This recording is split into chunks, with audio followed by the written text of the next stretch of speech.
Recording. Alrighty, welcome to lecture 3 of CSE 478. Today we're finally going to start talking about some math and start working things out and get into the weeds of it. Right? So last time we discussed, this is kind of going to be the structure of our class. We're going to start with state estimation, then we're going to go to control, planning, and finally learning. But today we want to get deep into state estimation, but before that, some quick logistics. So we want to assign all our teams tonight. So please fill out that knowledge survey. We'll try to release project 1 by Sunday. Project 1 is not, you don't have to use the hardware. It's all in sim or on a virtual machine. So you should be able to do it without the cars. You can pick up the cars next week, Tuesday and Wednesday at the office hours. And so just go into the lab, they'll assign you a car with your whole team. They'll assign you a car, they'll assign you a workstation and kind of help you get started. Okay? If you can't make those times, let us know and we'll find other times. Okay, any issues with, you should all have access. Anyone who's registered in the class should have access. For those who are auditing, let me know, we can add you. And just email me or the TAs, we'll take care of it. Okay, so we're going to start with the design of a model-based system. So like we talked about last time, we start with the world model, then we need to seed the world model with where we are in the world. Once we know where we are in the world, do planning and control to figure out how to act with it. Right? So we're going to step through this step by step. And we're going to start by just looking at the problem of state estimation. Right? So we're going to try and formally define and work out how to do state estimation. And so specifically, we're going to take a probabilistic approach to state estimation. So we're not going to just say the state is whatever. We're going to try and estimate a belief over where the state could be, right? How many of you have taken probability before here recently? Do you remember? CSE 312. CSE 312, yeah. Yeah. Ish. Okay. But we're gonna kind of do a little bit of a probability recap, just to brush up. Would that be helpful or should we skip it? Does everyone feel super confident with probability? Okay, if you feel super confident, raise your hand.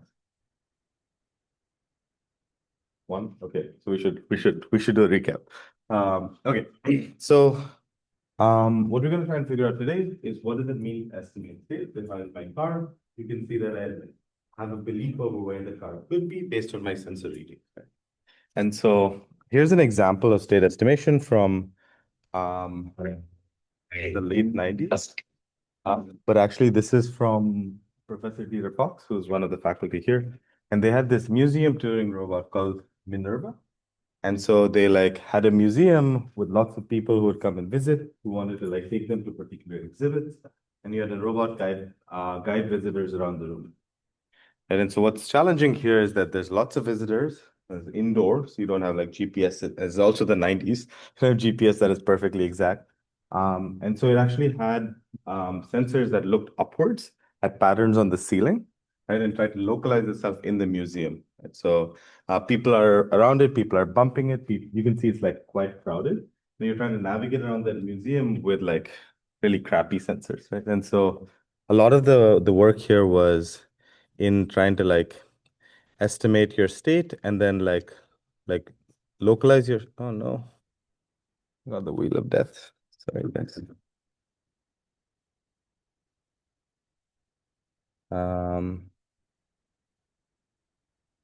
Okay, keep talking. But basically, you have to localize yourself, figure out where you are, and then navigate to a particular thing while avoiding all the pedestrians on the way, right? So, okay, here we go.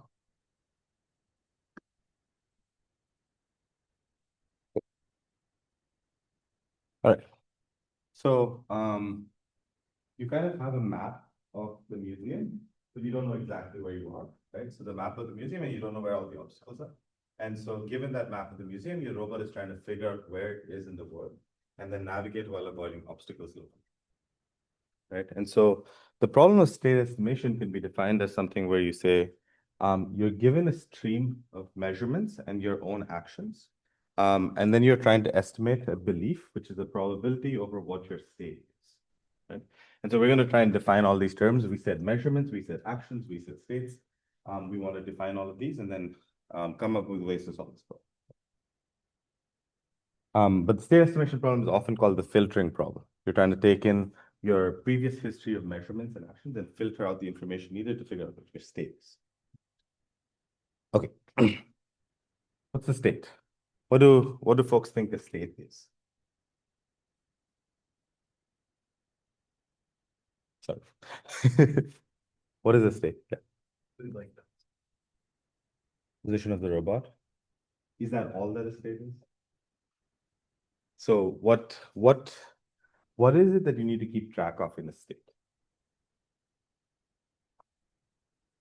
Yeah. Relative to the world, yeah. Good point. So you can think of a state as a sufficient statistic of your history that you need to predict the future and make decisions, right? So maybe it's like best explained with an example, right? So for instance, you have a robot arm. Like let's say you're moving super duper slowly, right? Your state might be the positions of all the joints of the arm, maybe some sensor readings on like touch forces at the tooltip. But let's say you're trying to move really fast, your state might include the velocity and acceleration of your arm, right? So depending on what your state is, like very much a problem defined thing. And you're trying to decide the set of variables which are necessary to predict the relevant future, right? And once you can predict the relevant future, you can make decisions with it, right? And so whenever you, like, I don't think you should think of state as an absolute thing. State is generally a thing that you define per problem, which is a sufficient statistical history that allows you to make decisions about the future, right? And so some examples of state could include, the position of the robot that you're talking about. Where is the robot in the world? X, Y rotation. Or for instance, for a robot arm, it could be the collection of all the joint angles, like what are all the joint angles and velocities, so things that you get from your encoders. But if you're like, for instance, manipulating objects, right? You don't just want to know where your robot is, you want to know where your objects are. And so what becomes difficult when you go from mobile robotics to manipulation or things like that is you also need to keep track of where everything else is in the world. Or even in mobile robots, your state of the world needs to include moving obstacles so that you can make decisions about them, right? So for instance, for Waymo, you need to kind of track where all the other cars are. And that's often harder than tracking yourself. All right. So state is a fairly generic term, but in general, you want to think of it as a sufficient statistic that can predict. That is enough to predict the future and make decisions. In our case, for a race car, it's likely going to be, X, Y heading velocity terms. Okay. So the second term, so we're going to usually refer to state as XT, right? The second thing we're gonna think about is measurement, right? So you don't know the state of the world. The state of the world is a great thing to have, but you don't know it, right? So like for instance, you're the Minerva robot in the museum. No one tells you exactly where you are and exactly where things are. You just have sensor readings, right? And so when we think of sensor readings, we're going to call them measurement or ZT. And so measurements are sensor values that come from your sensors, like your LiDAR, your camera, your sonar, your radar, your joint encoders, right? And they're different than state because they're potentially noisy, right? So state is the true state of the world, and measurement is what your sensors tell you. Now you could of course take the measurement and say that it gives you exactly the state, but your sensors are noisy and you're not accounting for that, right? And so if you look at examples of measurement, it could be things like GPS. So like some sensor information about your robot pose. Now GPS is often pretty low error, but depends on how precise your application is. Something like a laser scan from a LiDAR, or something like a camera image, right? Now, all of these are not telling you exactly what the state is, but they provide you information that allows you to estimate state. Now, if you didn't take a measurement, you just have to like figure out what the state was from your own actions. Whereas when you take a measurement, you can refine your estimate of state, right? You get more information from the world. All right. That's what measurement is. And the third thing is action, right? So action, as you'd expect, is what your robot is going to use to move in the world, right? And so it's going to be the things that change the state.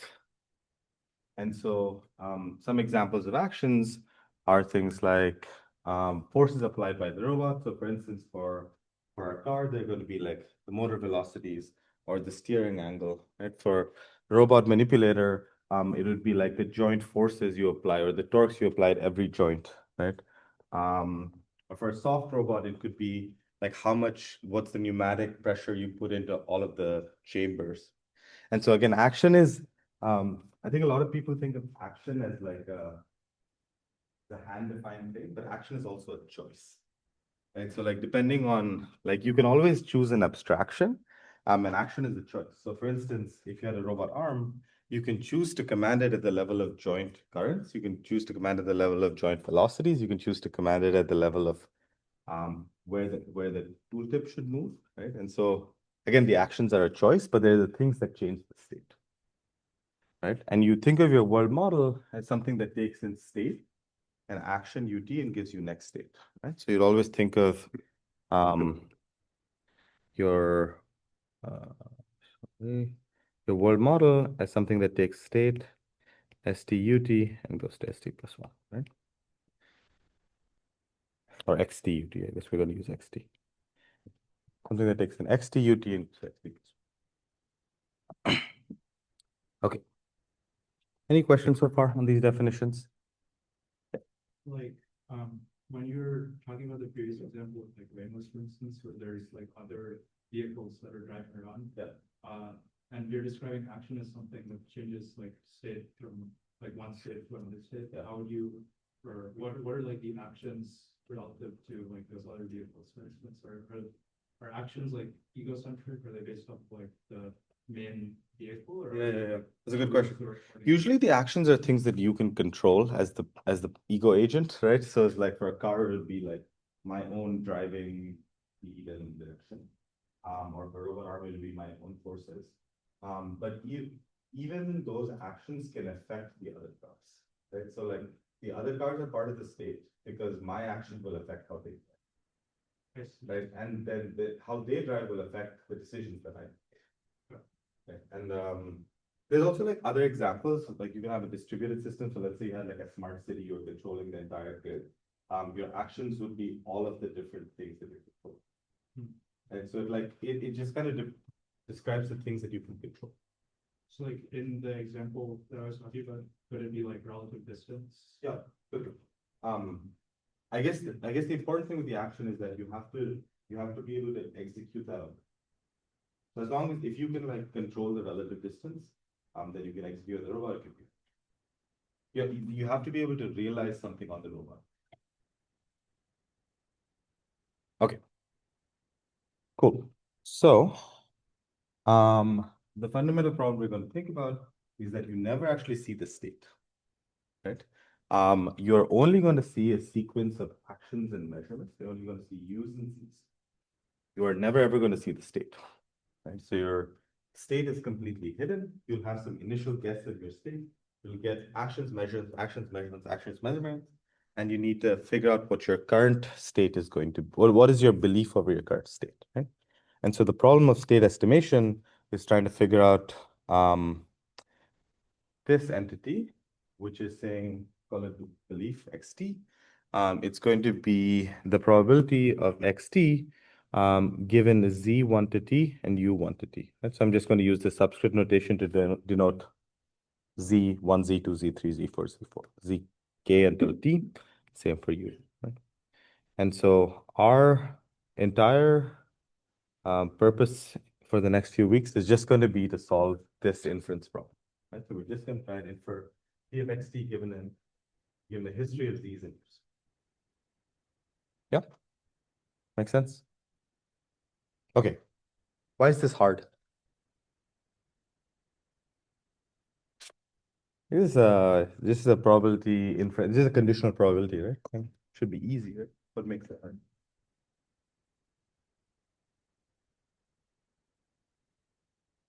Yeah. You have to like keep track of all the history when looking at conditional probability. Yep. Like you need all the time. That's right. That's right. We're going to make that easier, but if you had to keep track of all the history, then you have like an infinite, like an exponential number of branching conditions that you could be in, and you have to figure out which of them you're in. So it becomes a huge state space. But in general, we're going to say a belief, we're going to draw as BEL, is the probability of each state given your history. Right. So maybe this is easy to think about in the like discrete case, right? So you could kind of think of this as like, imagine you're in a discrete state space, right? It's like each of these are your states, right? And what you're going to try and do is you have some history of actions and measurements, and you're going to try and figure out a probability table of where you are in the world, right? Or if it's like a continuous space, you have, let's say, like some belief of like, I really think that I'm like here, but I have some uncertainty over where I am, right? And so I'm going to try and figure out probability distribution that describes what my state is given my measurements and my actions. Alrighty. So lots of different names for it. Whenever you have this kind of thing, you also call it a posterior. You can call it a state of knowledge. You can call it a belief state. Right. And part of the challenge, remind me your name again? Sure. Sriram. As Sriram was saying, part of it is you have to keep track of all your history. But part of it is also really hard to represent complex beliefs in continuous space. Right. So it's often easy to do it in discrete space. You have a table, it's easy to do, but as your space blows up, your tables will blow up. And if you have something in continuous space, it's a lot harder to deal with because you have these nasty integrals and so on. Okay, so we're going to cover a few different ways of doing this, but for now, let's just think about this abstract problem. We're going to define the notion of a Bayesian filter, and then we're going to try and instantiate concrete ways of doing it. Okay, why be probabilistic? So we talked about this last time. You want to be probabilistic because you are not, you don't have a perfect model. The model of the world is inherently wrong, right? Whenever you have something wrong, it's going to go into stochasticity, right? And so you don't want to say that my model is going to be perfect. Instead, you're going to say I'm going to have a simpler model, but I'm instead going to have something that's probabilistic, so it can deal with model misspecification, can deal with noise, it can deal with unexpected events, right? And so we can deal with our sensors breaking down, right? And so it's much better for a robot to have some level of uncertainty than to take a very, very confident action that's completely wrong, especially in a safety critical system, right? You want a robot moving at high speed. I don't want it to be confidently doing some crazy shit. Okay. So here's an example of what happens if you don't do state estimation, right? So this is an example of something called dead reckoning, right? So dead reckoning is basically you just like keep moving open loop. You just execute your actions one after the other. You don't actually get feedback from the world. You don't update your state, right? So you see that like, did any of you do first robotics? This kind of stuff happens in first robotics. If you like run it like 5 times, it'll start drifting. Right? And you'll see that like the drift accumulates over time. And you're like, oh my God, the math is broken and this is broken and that is broken. But really, you can either try to get a more precise robot, or you can just try to have a probabilistic algorithm deal with the fact that you're going to drift. Right. And so you can see that over time, I'm like way off. Right? And so the point of state estimation is that I should know that I'm way off and correct for those actions, right? So anytime you have any mobile robot in the world, never want to do dead reckoning because you're going to do crazy shit like that. You always want to do something with probabilistic state estimation. Okay. So there's a general field of probabilistic robotics, right? We're going to start by studying the first part, which is state estimation, which is kind of what you think of as perception. You perceive the world and see where you are. And then the problem of planning and control is once you know where you are, how do you optimize utility? How do you minimize your cost while satisfying your constraints, right? And so there's a nice textbook called Probabilistic Robotics. You can find a pirated version online, or you can go to Dieter's office. There's lots of them. But that has a nice example of a lot of these things and kind of goes in detail over all the stuff in the class. Okay, so just to recap, our goal is going to be to estimate P of xt given z 1 to t and u 1 to t. It's going to be our purpose in life for the next few. Okay. Questions? Okay, cool. Let's keep going. All right, so let's kind of brush up on probability, make sure we remember what our conditionals and our marginals are. So here's some fundamental axioms, right? So let's think of A is like an event, right? Or random variable. Probability of A lies between 0 and 1. Gamma is your complete set, the set of all events, right? So the probability of all events is 1. Something has to happen. And the probability of no event is 0. There's always something that happens. Right? And then the last one is called the union, the intersection, right? So the probability of A union B is probability of A plus probability of B minus probability of A and B. And so you can kind of think of this as like removing the double counting. And so it's saying that like this is like A or B, and this is like A and B. Okay. Does everyone kind of remember these? Make sense? Okay. So some simple corollaries from here are if you look at like the probability of A union the complement of A, right? That's going to be probability of A plus probability of complement of A minus probability of A and complement of A, right? So the probability of A plus probability of complement of A minus probability of A intersection complement of A. A and complement of A have no intersection by definition, right? And so this is going to be the null set. And we saw the probability of the null set is 0. And so you can show that the probability of the complement is 1 minus the probability of A. Nothing too complicated. Makes sense. Okay, so in general, if A and B have no overlap, if you have two events that have no overlap, the intersection is 0.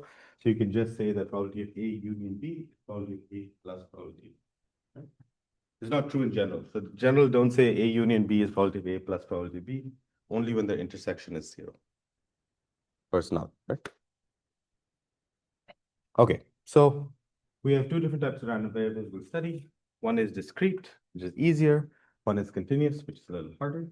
Right, so discrete is when your random variable has a countable number of values, right? So typically you'll have capital X denoting your random variable. The values are x1 to xn, right? And you'll use a notation like P of x equal to xi, or for shorthand P of xi, as the probability that the random variable takes on that particular value, right?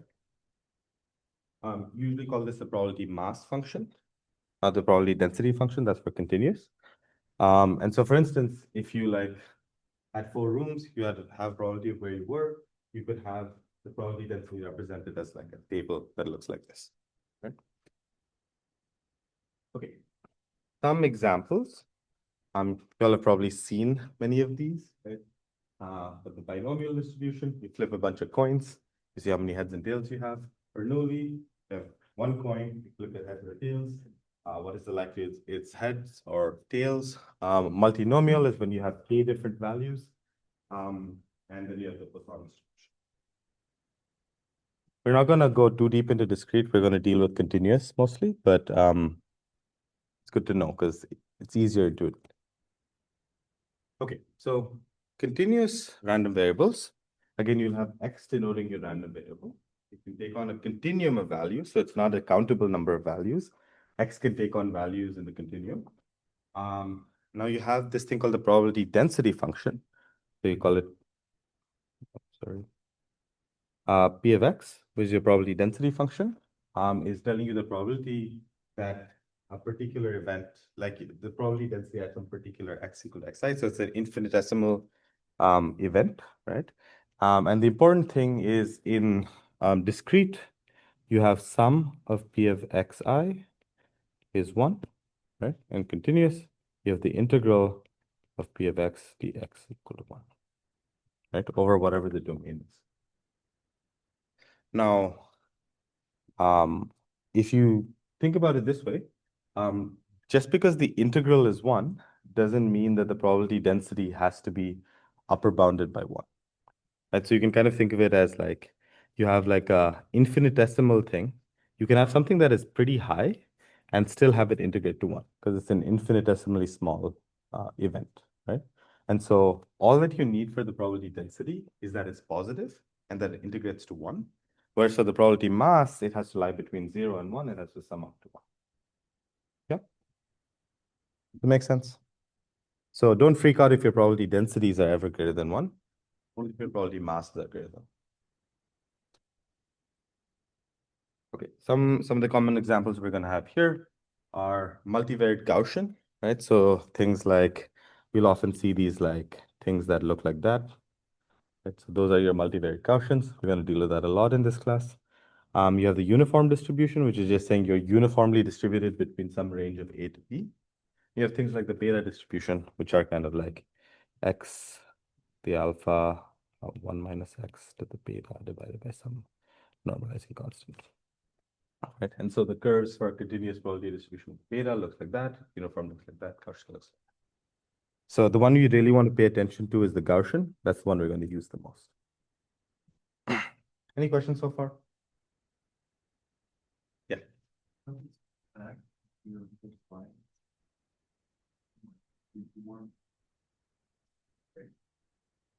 Anyway, it was simply saying that the predicted state for one parameter, right, big vector with one element in the vector, only depends on the previous actions and previous sensor observations for that particular parameter.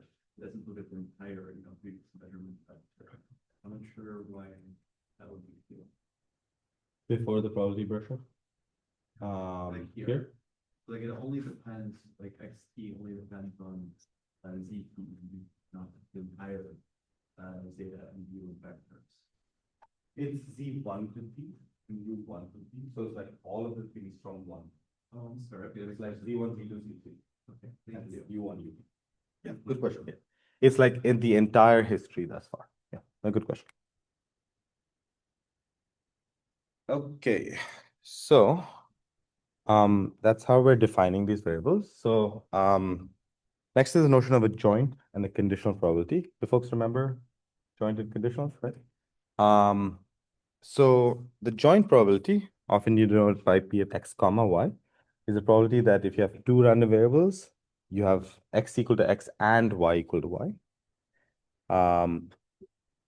And if x and y are independent, then P of xy is equal to P of x times P of y.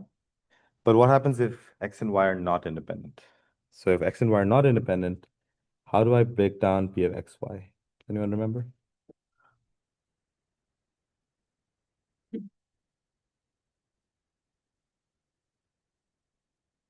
Yeah, you have x, you know, y. You have x given y times probability of y. Right? Well, what is given? We just like defined a thing that we didn't know anything about, right? So let's define what's your name again? Lynn, okay. Let's define the stuff that Lim just talked about. Let's define a conditional probability, right? So you have a joint probability that says that if you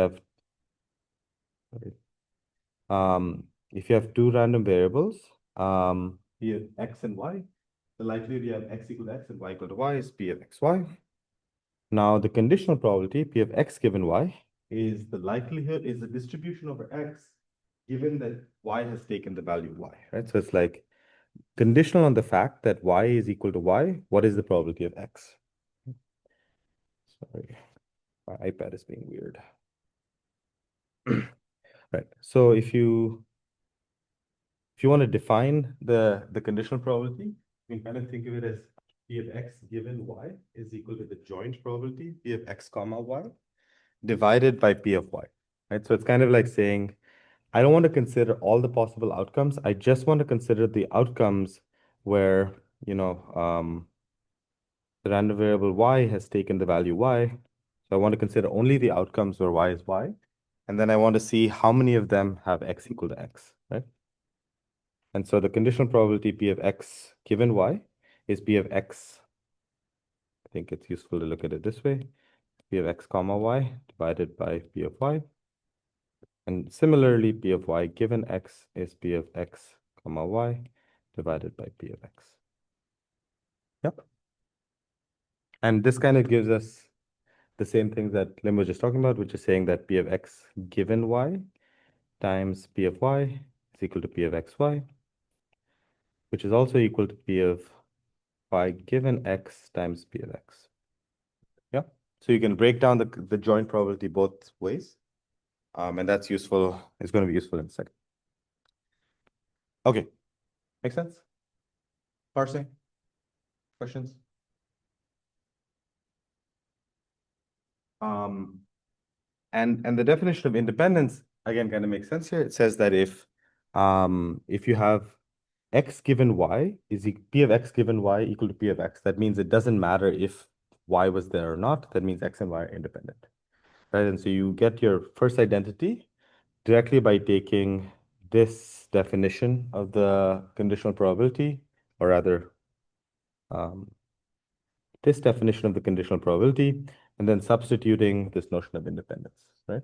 So if you just say that like x and y are independent, then x given y is equal to p of x, which means that the joint probability x comma y is equal to p of x given y times p of y. But we know that this is just equal to p of x, so you can show that p of x comma y is equal to p of x times p of y. That's it, right? Nothing fancy. Cool. So the only difference between the continuous and the discrete is going to be there's going to be sums in the continuous and integrals in the discrete. But some important things we need to know. Discrete sum up to 1, continuous integrates to 1. If you ever want to, there's going to be, we're going to use it all over the place, but if you want to if you have a joint probability, and you want to get one of the variables, you want to marginalize out the other variable. Let's say you want to say that p of x is equal to sum over y of p of x comma y. So when you sum out over a particular variable y, that's what you call marginalizing, right? And so for the joint distribution here, you're going to integrate over y, and you're only going to have p of x. Right? So you have a joint distribution. You want to integrate out some of the variables. That's what we call marginalization. And this is what you can kind of derive it by looking at p of x as a sum over y of p of y given x times p of x, right? You can take p of x out, then you can see that the probabilities sum up to 1. So we can derive marginalization. Okay, questions? Make sense? I'll slow down and come back to which things matter as we get to the filtering part of things. But this is just a recap on the law of total probability, which says sum up to 1 and then marginalization. Okay, so let's go through some exercises just to make sure we fully understand. This is our table. This is our joint table of x and y. Both of them are binary, so it can be plus x or minus x, and plus y or minus y. Those are probabilities, right? So help me fill these out. What is p of plus x plus y? 0.2. Okay. What is p of plus x? So you just to get this, you just look at this entry here. What is p of plus x? 0.5. How do you get there? Equal plus x. Yep. 0.2 plus 0.3. Okay. And what about p of minus y or plus x? Minus y or plus x.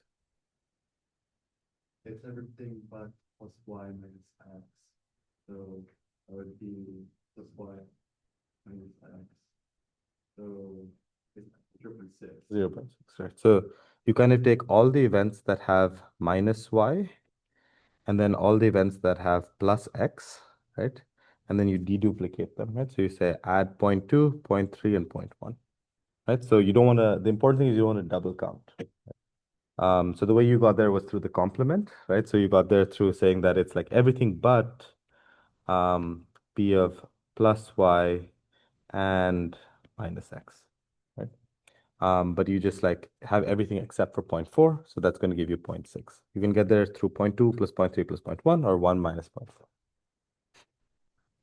But the important thing is just don't double count. Yeah, so it's going to be 0.2, 0.5, and 0.6. Everyone with me? Wait. Let's think of some marginal distributions, right?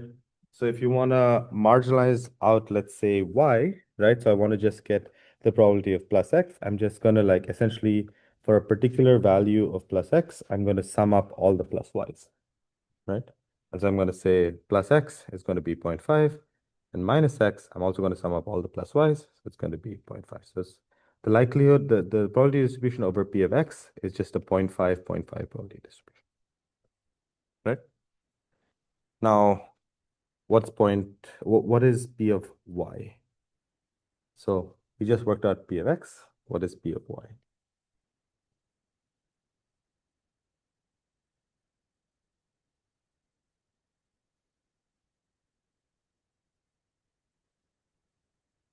0.6 and 0.4. So you're going to look at the plus y's, columns with plus y, or the rows with plus y, and sum up over the different values of x. So it's going to be 0.2 plus 0.4, which is 0.6. And similar for minus y, you're going to sum up plus x and minus x. So you're going to have 0.3 plus 0.1, which is 0.4, right? So P of y is 0.6, 0.4. So if you ever get confused, just come back to these tables and it'll start making more sense. Alrighty, and then lastly, conditional probabilities. So if you want to get P of plus x given plus y, what's that going to be? Y divided by 2/6. Okay, so you're saying take the plus x plus y and divide it by, so you're writing this as P of plus x plus y divided by P of plus y. You said that this thing is 0.2. P of plus y is, oh no. Sorry, my iPad keeps freaking out. There we go. And plus y is basically this plus this, which is 0.6. So it's 0.2 by 0.6. It's 1/3, right? Okay. What about the same thing for minus x given plus y? 2/3. Minus x given plus y is just equal to 1 minus p of plus x given plus y, which is 1 minus 1/3, which is 2/3, right? So we'll keep going. You guys get the picture. So the important thing here is the Bayes rule, right? Everyone heard of the Bayes rule? That's Bayes. The Bayes rule. Bayes rule is super simple, right? Once you like know the definition of a conditional probability, the Bayes rule is super simple, right? So like the way to derive the Bayes rule, if you want to ever do it, is P of x given y given times P of y is equal to P of xy is equal to the joint probability, but it's also equal to splitting it the other way, right? Right. So if you ever want to get, now they just multiply and divide by P of y, and so you'll get P of x given y is equal to P of y given x times P of x divided by P of y. That's it, right?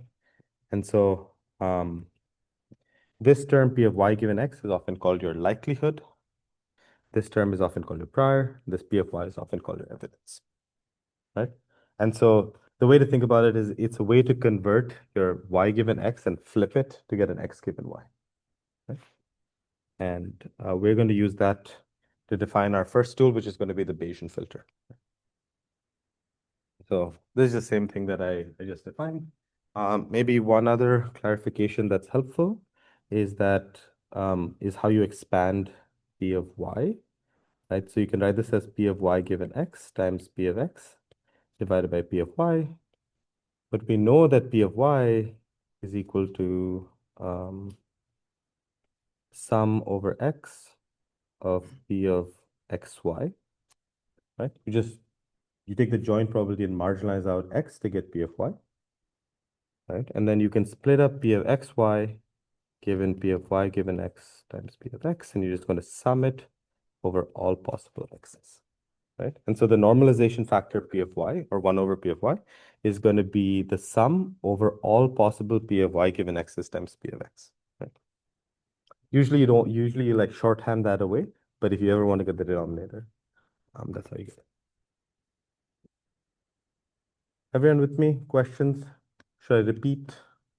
I'm still getting a hang for what the speed is, so please give me some feedback if I'm going too fast, too slow for it.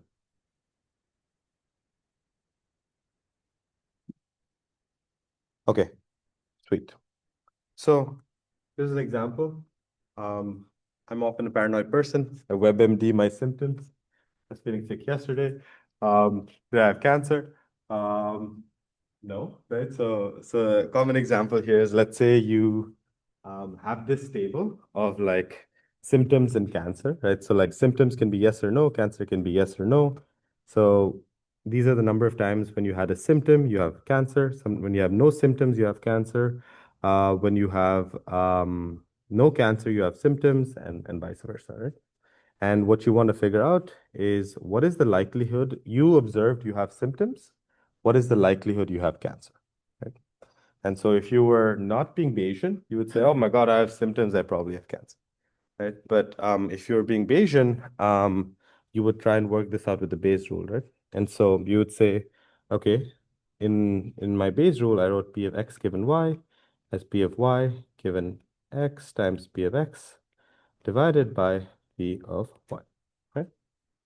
Now, in this case, cancer is going to be symptoms, or cancer is going to be X, and symptoms are going to be Y, right? And so we're just going to like literally substitute in the Bayes rule, and substitute in different. I'm not going to go through the algebra, through the arithmetic here, but you basically just look at that table, compute P of symptoms given cancer, P of cancer, and you'll figure out that just because you have symptoms doesn't mean you have cancer. It's only a 9.1 chance that you have cancer, right? So that's why you want to be patient. Okay.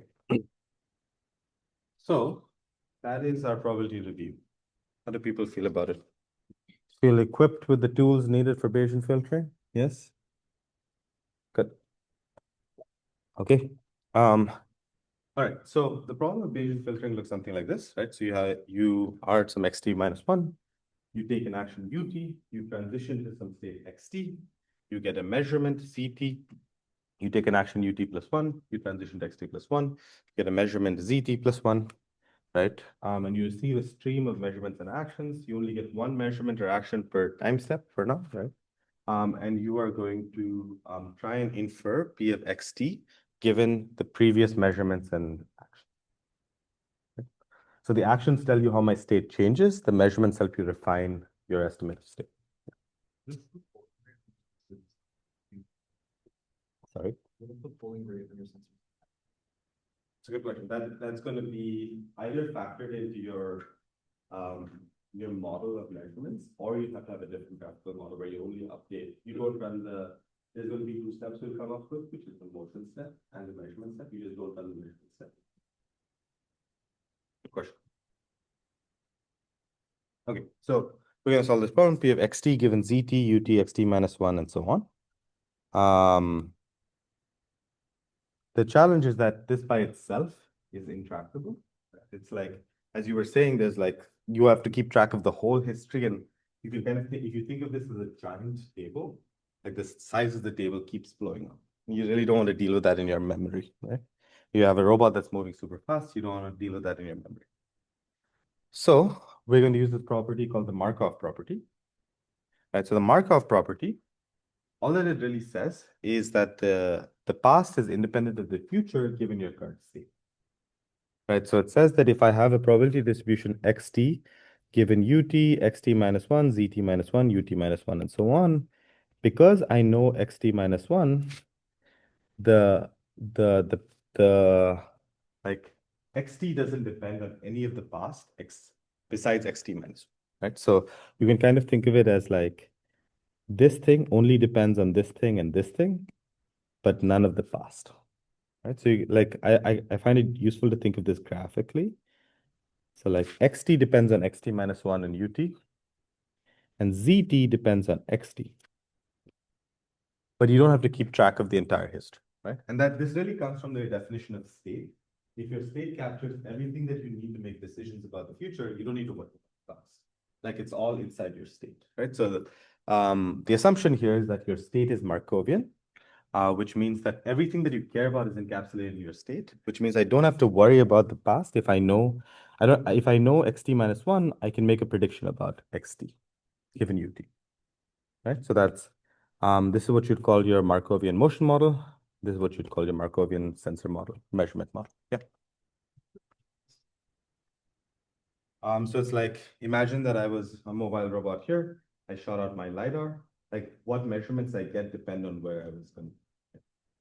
So like, imagine that I was here, shot out LiDAR, I get a certain pattern. Whereas if I was here, I shot a LiDAR, I get a different pattern. Whereas if I was here, I shot a LiDAR, I get a different pattern. So each pattern is Z, and my state is X, and so Z depends on X. So it's kind of like what measurements I get on the world depends on where.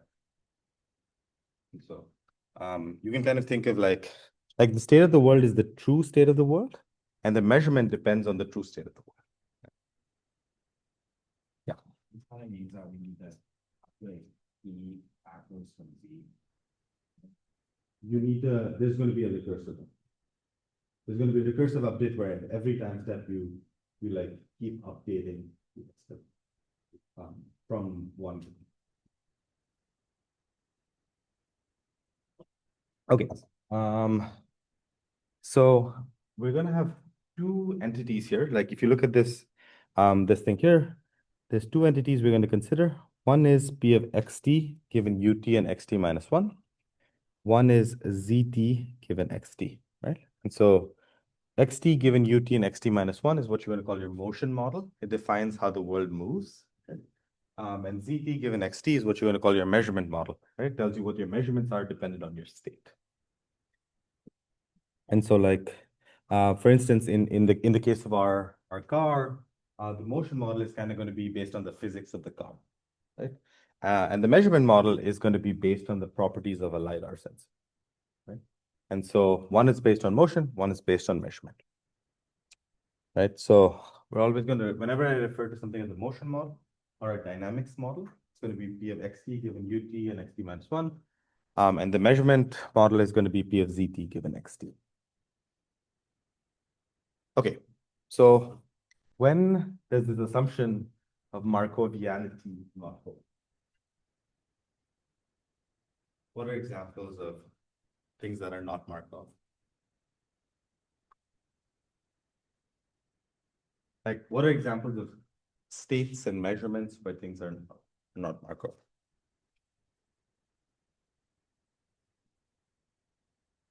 Or is Markovianity? Would it be when you don't know the exact state?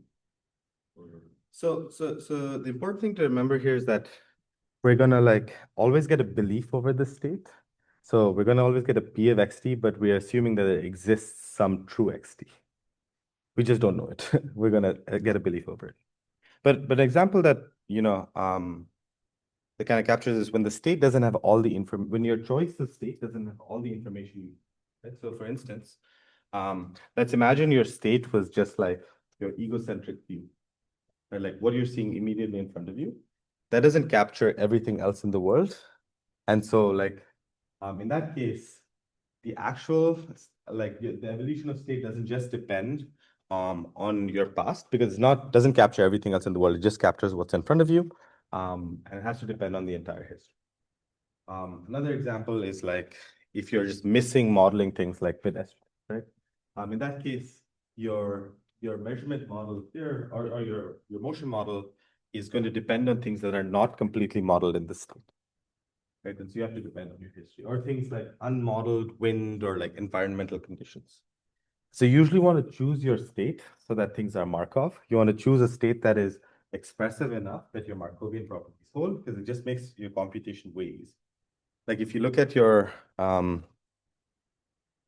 problem here, if I don't have to keep track of this ginormous table, you just have to keep track of this table. If I don't have to keep track of this huge table, just this table, everything becomes way, way, way easier. Right? And so in general, you want to choose your state carefully so that your Markov property holds. And then remind me of your name. As Aaron was saying, you don't know the state perfectly, but you're going to get a belief over the state. Right? Okay, I see we're at 9:20, so we will cover Bayesian filtering and start Kalman filtering on Monday. All right, have a good weekend, y'all. Thank you.